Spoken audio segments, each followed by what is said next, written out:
कहानी शुरू होती है न्यूयॉर्क सिटी के उस व्यस्त सुबह से, जहां सड़कें गाड़ियों और लोगों से भरी हुई थीं, ऊंची इमारतें सूरज की किरणों में चमक रही थीं और हर तरफ जीवन की तेज रफ्तार चल रही थी।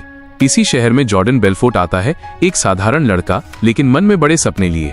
वो जानता था कि इस शहर में अवसरों की कोई कमी नहीं, बस उसे उन्हें पकड़ना सीखना होगा। जॉर्डन अपनी पहली नौकरी शुरू करता है एक छोटे स्टॉक ब्रोकरेज फर्म में। जैसे ही वो ऑफिस में प्रवेश करता है, उसे समझ में आता है कि ये दुनिया अलग है। लोग अपने डेस्क पर बैठे नहीं हैं, कहीं पार्टियां चल रही हैं, कहीं फोन पर करोड़ों डॉलर के सौदे हो रहे हैं। हर कोई पैसे के पीछे दौड़ रहा है। जॉर्डन पहले तो भयभीत हुआ, लेकिन जल्दी ही उसके मन में ये विचार आता है कि अगर वो सीख ले तो यही जगह उसकी सफलता का रास्ता हो सकती है। वो जल्दी से सीखने लगता है कि निवेशकों के साथ किस तरह बातचीत करनी है, किस तरह छोटे सौदों से कमीशन कमाया जा सकता है। हर कॉल, हर मीटिंग उसके लिए नई शिक्षा बन जाती है। पहला सफल सौदा आते ही जॉर्डन महसूस करता है कि पैसा सिर्फ संख्या नहीं, बल्कि शक्ति और स्वतंत्रता का प्रतीक है। लेकिन कुछ ही दिनों के भीतर स्टॉक मार्केट का असली चेहरा सामने आता है। अचानक बाजार में गिरावट आती है। स्ट्रैटन ओकमॉन्ट के छोटे फर्म में अफरा तफरी मच जाती है। रिपोर्ट सुलझ जाती हैं, क्लाइंट फोन करके परेशान हैं और कर्मचारियों के चेहरे पर चिंता और डर साफ दिखाई देता है। जॉर्डन पहली बार महसूस करता है कि इस दुनिया में कोई भी चीज स्थिर नहीं है और जोखिम हर जगह है। फिर भी जॉर्डन हार नहीं मानता। विपत्ति ने उसे और अधिक सतर्क और प्रैक्टिकल बना दिया। वो किसी क्लास या कोर्स पर भरोसा नहीं करता, उसने सब कुछ फील्ड में अनुभव करके सीखा। धीरे धीरे वो पेनी स्टॉक्स बेचने में माहिर हो जाता है और छोटी सफलता से बड़ा आत्मविश्वास मिलता है। समय के साथ उसने अपने दोस्तों और सहयोगियों के साथ मिलकर स्ट्रैटन ओकमॉन्ट की स्थापना की। कंपनी धीरे धीरे बढ़ने लगी। जॉर्डन ने महसूस किया कि पैसा, शक्ति और प्रभाव अब उसके हाथ में है।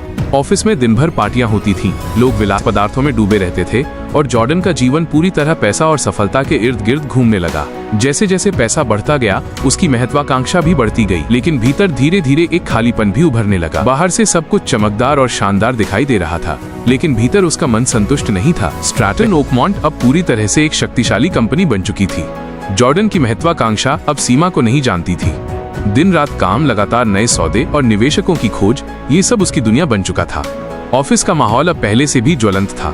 हर कोई अवसर के पीछे दौड़ रहा था और जॉर्डन पूरी तरह इस खेल में खुद को शामिल कर चुका था। पैसा और शक्ति उसके हाथ में होने के बावजूद जीवन की विलासिता और जोखिम लगातार बढ़ रहे थे। ऑफिस में पार्टियां लगातार होती, लोग मादक पदार्थों में डूबे रहते और जॉर्डन अपनी महत्वाकांक्षा के लिए सब कुछ त्यागने को तैयार था। वो हर रात नए सौदे ढूंढता, निवेशकों के फोन उठाता और अपनी टीम को लगातार प्रेरित करता। समय के साथ जॉर्डन की सोच और रणनीति और भी परिपक्व हो गई। उसने बड़े निवेशकों के साथ जटिल सौदे करना शुरू किया और छोटे निवेशकों के लिए पेनी स्टॉक्स की नई तकनीकें अपनाई। कंपनी के भीतर नई प्रक्रियाएं और नियम बन गए ताकि सब कुछ नियंत्रित और अधिक लाभकारी हो सके। जॉर्डन और उसके सबसे करीबी सहयोगियों की दोस्ती और भरोसा अब परीक्षा पर था। वे सभी जानते थे कि पैसा और शक्ति की ये दौड़ उन्हें कहीं न कहीं खतरे में डाल सकती है, लेकिन जॉर्डन ने अपनी महत्वाकांक्षा और आत्मविश्वास के बल पर आगे बढ़ना तय किया। इस बीच उसका निजी जीवन भी उसी गति में आगे बढ़ रहा था। विलासिता, पार्टियां और रोमांच, ये सब उसकी दिनचर्या का हिस्सा बन गए थे। जॉर्डन ने महसूस किया कि पैसा, शक्ति और सफलता के इस खेल में संतोष पाना मुश्किल है। उसके पास सब कुछ था, लेकिन मन का खालीपन लगातार महसूस होता रहा। जॉर्डन बेलफोर्ट का साम्राज्य अभी भी कायम है, लेकिन तभी FBI उनके दफ्तर पर छापा मारती है। उसके दोस्तों और बिजनेस पार्टनर्स में खौफ फैल जाता है। वो समझ जाता है कि अब सरकार की नजर सीधे उसी पर है। एक दिन जॉर्डन अपनी पत्नी नाओमी से झगड़ा करता है। नाओमी कहती है कि वो ये जिंदगी और नहीं सह सकती। जॉर्डन नशे में धुत होकर अपनी बेटी को लेकर गाड़ी चलाकर भागने की कोशिश करता है, लेकिन कार दुर्घटनाग्रस्त हो जाती है और बेटी को चोट लगती है। नाओमी पुलिस बुलाती है और जॉर्डन को छोड़कर चली जाती है। इसके बाद जॉर्डन का ध्यान कंपनी को बचाने पर केंद्रित होता है। वो और उसकी टीम स्विट्जरलैंड में पैसा भेजने की योजना बनाते हैं। वे एक महिला रिश्तेदार के नाम पर बैंक में पैसा रखते हैं ताकि FBI उन्हें पकड़ न पाए, लेकिन FBI पहले से ही सब कुछ पर नजर रख रही होती है। एक दिन FBI agent Patrick Denham Jordan की यॉट पर आता है। जॉर्डन उसे रिश्वत देने की कोशिश करता है, लेकिन डेनहम कुछ नहीं कहता, बस हंसकर समझा देता है कि जॉर्डन पकड़ा जा चुका है। कुछ दिनों बाद जॉर्डन स्विट्जरलैंड जाता है ताकि उन पैसों को निकाल सके। वापस आते समय उनकी यॉट एक तूफान में फंस जाती है। यॉट डूब जाती है और वे हेलीकॉप्टर से बच निकलते हैं। जॉर्डन को एहसास होता है सब कुछ उसके हाथ से फिसल रहा है। इसके बाद FBI को पुख्ता सबूत मिलते हैं। जॉर्डन को गिरफ्तार कर लिया जाता है। उसके सभी दोस्तों, पार्टनर्स, सबसे अलग अलग पूछताछ की जाती है।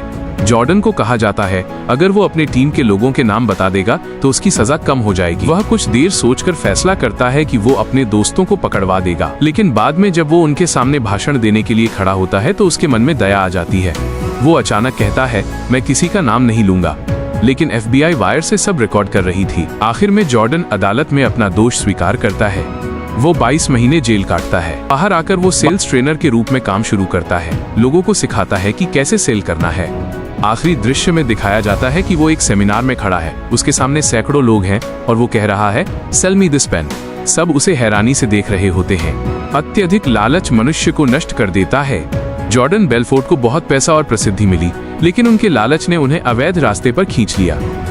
आखिर में उन्होंने सब कुछ खो दिया, माइनस परिवार, दोस्त, शांति, सम्मान, सब कुछ।